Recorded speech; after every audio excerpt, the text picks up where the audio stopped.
So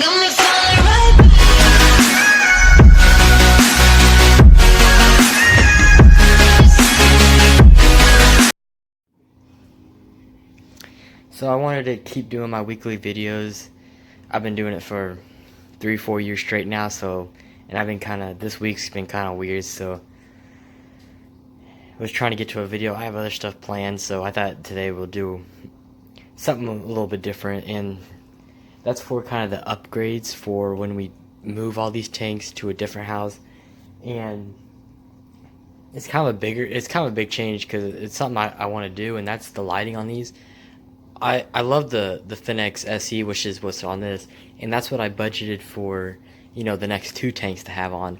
I really didn't know what light, but I just went ahead and budgeted for these, which cost around about, I think the biggest one's only 150s, and I think this model right here is about 120 something around there. So not bad at all because it's a great light. But one of the problems, obviously, when I had the Amazon puffer, it jumped out. Obviously, I did have a lid on it, but the lid wasn't, because see how this it clips onto the side of the tank. So obviously we got. I can't. Maybe that's I don't think it's quite a quarter gap. Maybe 3/8. It's somewhere in there, but it's not huge, but it's still enough for.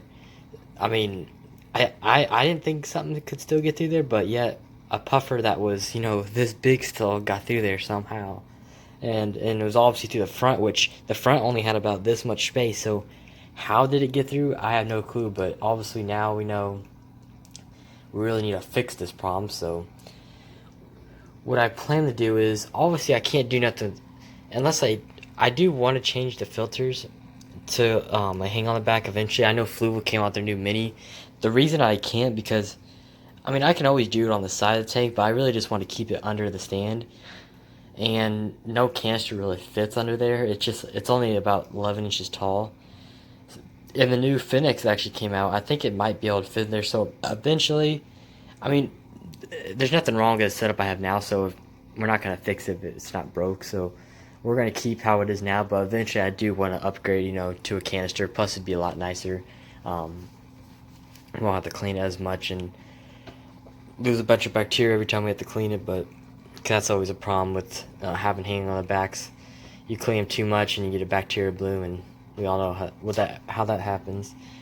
But I need to get a custom. I'm gonna get a glass company, a custom, basically cut where it's super tight, because the lids they make for tanks like this, they're just never tight enough. So I'm gonna get it where it's just skin tight. I want to say skin, but where there's literally no gap. And then back here there'll be obviously a thing back here, but we can fix that. We can take, like I had before, a little plastic trim and just place back there. That's easy enough, as long as 99% of it's covered. I'm fine with that. But basically I want to remove this light. I don't want no light on here. So what I'm going to do probably eventually, if I don't get the light in time, is I'll just set the light on top of the glass instead of actually just doing this. So I'll slide these in. No big deal. It'll look ugly for the meantime, but it's better than a fish jumping out. So what light we should get, and this is what I want to ask you guys, if some of you guys ever use this. I don't know how many of you actually, but basically I just plan to hang a light from the ceiling, and I think that's the best solution, because it's out of the way. Even for water changes, it's gonna be out of the way, so it's gonna be way nicer. I think it's just overall gonna be way better for how we run things. And so O&F, they've been making great lights lately. They have a model that actually clips onto the side of the tank, kind of like this does, and it's really nice. It's basically this exact thing, but with a stand on both sides where it can clip onto a tank. And this one's just basically hang by I don't know if it's wire. I don't know exactly what it comes with, but obviously it can hang from the ceiling, and that's kind of what we want.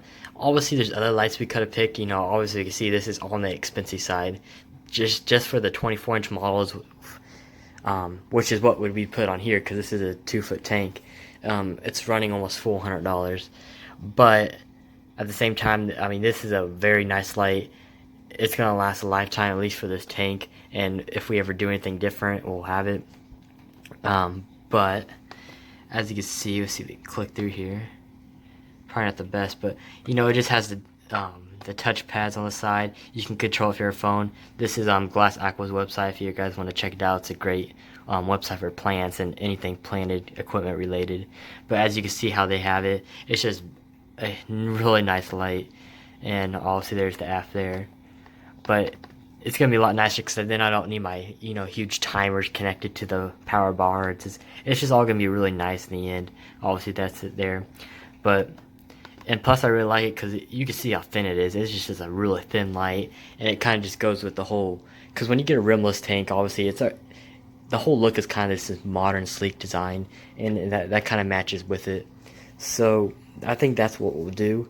Obviously the next upgrade, which will upgrade this tank, obviously it'll be another rimless. It'll be a 68 gallon, and that tank's about 3 foot long, and good thing they only have 24 and 36 at least on this website. I don't know if they make any bigger at the moment. I'm not sure about that. But this is running about 500. So $100 more for, another foot, which, yeah, that's expensive right there, but it definitely would be nice, and I wouldn't mind buying this at all.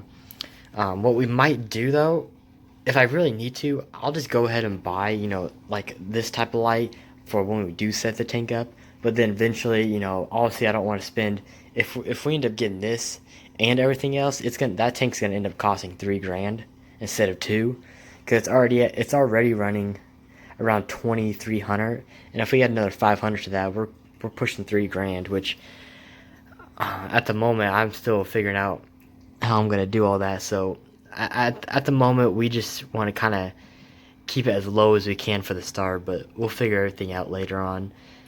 But, so yeah, that's all I really wanted to make this video about. What do you guys think about this? I mean, I know some of you might have actually used this light. It is on the expensive side, so I know some of you probably haven't even touched this or would never, but I think it looked really nice.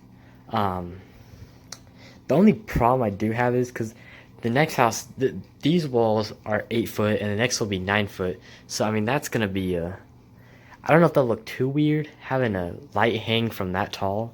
Obviously, it's going to hang probably, I don't know. It just depends what it recommends, but I'm sure it's going to be probably a foot off the tank. But I know they make other stands that can actually clip onto a pole that can stick up. But I don't think it'll matter too much. It's a thin. But yeah, tell me what you guys think. I think this definitely is the future we should go with our lighting options. I think it just bring a whole new look to the tanks, even better than it already is. And yeah, but comment, like, subscribe, and I'll see you guys in the next one.